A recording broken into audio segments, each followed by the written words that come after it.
Delta FM. Municipal 2026. Parole de candidat. Bonjour à tous, bienvenue dans ce nouveau numéro de Parole de candidat. C'est votre rendez-vous de la mi-journée juste après le journal de 12h30. À mes côtés, Rémi Foulon, rédacteur en chef de Delta FM. Bonjour Rémi. Bonjour Sylvia, bonjour tout le monde. Et oui, c'est votre rendez-vous chaque midi des municipales. Tous les jours, on reçoit des têtes de liste. Et aujourd'hui, cap sur Saint-Martin, commune de près de 11 000 habitants. Oui, le maire sortant, Raphaël Jules, a décidé de briguer un nouveau mandat. Tout à fait Rémi, et notre invité d'aujourd'hui est l'une des élus d'opposition au maire sortant. Bonjour Pascal Bonjour. Lebon. Bonjour.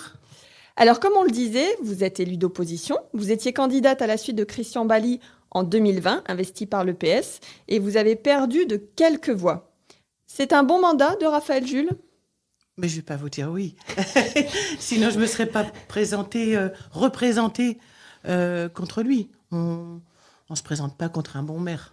Alors, on peut, pour affirmer des idées, des valeurs, mais en ce qui me concerne, si ça avait été un très bon maire, je pense que je ne me serais pas représentée. Qu'est-ce que vous lui reprochez plus précisément ?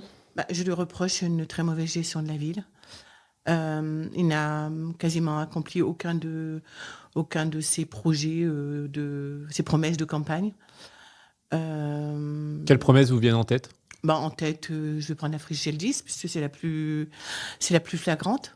C'est un bâtiment qui pourrit depuis 6 ans, avec un parking devant totalement dégradé. C'est une image très dégradante et très sale de la ville. Je veux dire, c'est pas sympa du tout.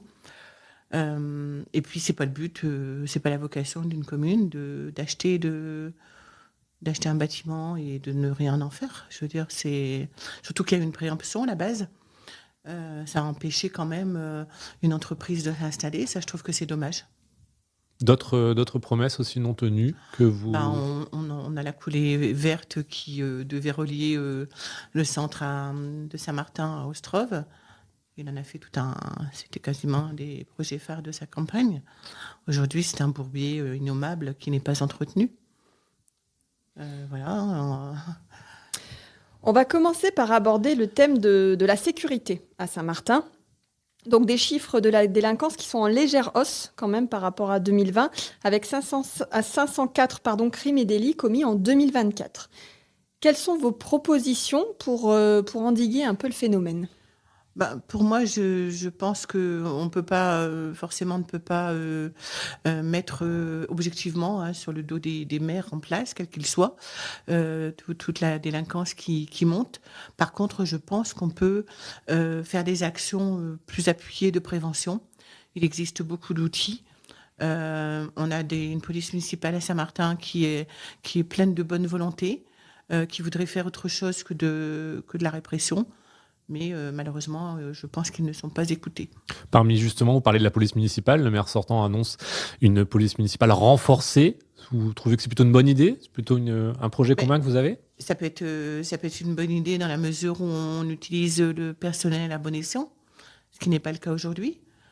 Les policiers municipaux, leur travail ne se borne pas à aligner les gens qui ne peuvent pas se garer autrement mal pour déposer un gamin alors que il n'y a pas de place nulle part, en fait. Donc, c'est un vaste problème.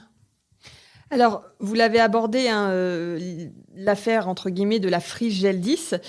Que proposez-vous ? Quelles sont vos idées pour revaloriser ce site ?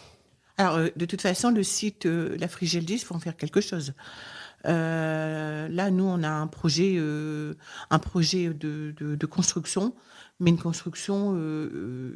toute construction est utile, mais maîtrisée. Et notamment, on pense à on n'a pas encore défini le projet précis, mais ça sera en direction des personnes âgées.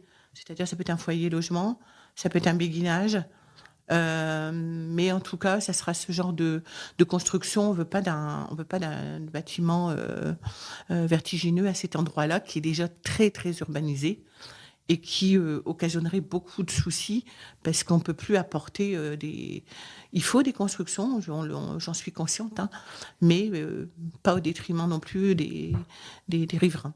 Plusieurs axes routiers à Saint-Martin. On traverse Saint-Martin à travers plusieurs routes très empruntées, notamment la route de Saint-Omer. En tout cas, on a une circulation très dense et ça agace parfois les habitants. Comment on peut faire pour apaiser un petit peu plus cette circulation? Est-ce qu'on doit développer les mobilités douces? Est-ce qu'on doit mettre un petit peu moins de voitures, plus de transports en commun? Est-ce que vous avez réfléchi dans votre programme aussi à cette problématique? Oui, bien sûr qu'on y a réfléchi, puisque c'est un des points cruciaux des porte-à-porte qui nous reviennent, c'est-à-dire la circulation, le stationnement, la vitesse, la sécurité routière de manière générale. Moi, je lancerai un grand plan de circulation, une étude plutôt un plan de circulation et de stationnement à l'échelle de toute la commune. Parce qu'on ne peut pas régler le problème d'une rue en ne réglant pas la rue d'à côté. On sait bien que si on règle un problème dans une rue, on peut en déclencher un autre à côté. On a la route de Saint-Omer qui, malheureusement pour nous, est une route nationale. Donc elle traverse la ville et ça induit effectivement un flux de voitures important.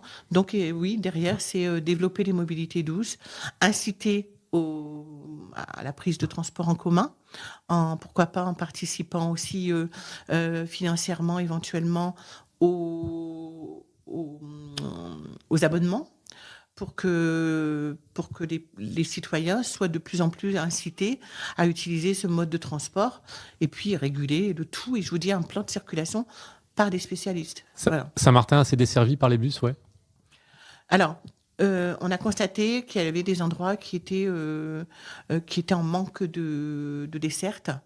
Et ça, c'est l'objet aussi de mon mandat. Moi, je veux travailler vraiment avec la CAB. Parce que la CAB, c'est notre repère, c'est notre outil. On a beaucoup d'actions qui peuvent être financées par la CAB et c'est dommage de s'en priver. Aujourd'hui, il n'y a pas du tout d'interaction avec la CAB au niveau de Saint-Martin. Monsieur Jules ne veut pas travailler avec la CAB. Voilà.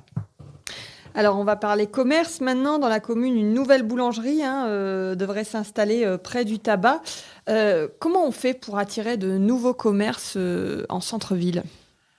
Écoutez, pour l'instant, je sais pas, parce que la boulangerie Beaucourt que j'espère de tout cœur, et si je suis élue, j'aimerais bien effectivement, et je ferai tout pour favoriser cette installation dans les meilleurs délais.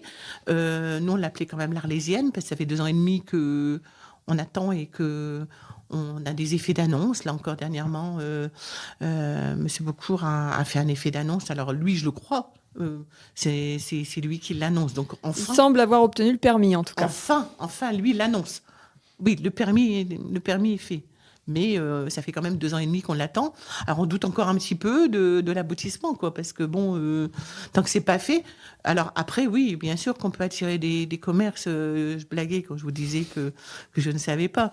Il faut déjà aussi s'occuper des commerces existants et voir créer peut-être une interconnexion entre les commerçants qui sont déjà là, qui peuvent peut-être nous apporter aussi des pistes pour dire, nous on pense qu'à tel endroit, ça serait mieux d'avoir ceci, d'avoir cela. Alors forcément, les boulangeries, c'est une évidence. On sait bien que le pain, c'est essentiel. Donc ça se pose même pas comme question.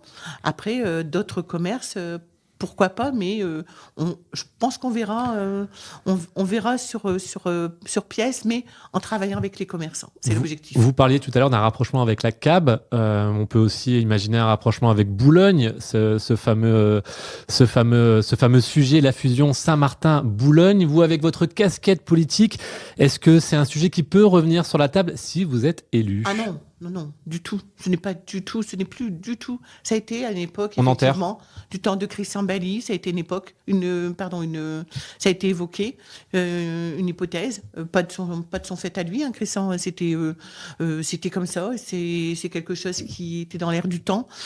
Aujourd'hui, pour moi, c'est quelque chose qui n'est même plus, c'est même plus évoqué. On n'en D'accord. entend plus du tout parler. Et moi, c'est pas mon objectif. Quand je dis la CAB, on est 22 communes, on travaille tous ensemble. Voilà. Merci. C'était la dernière question. Merci beaucoup, Pascal Lebon, d'avoir participé à cette émission. Je vous en prie.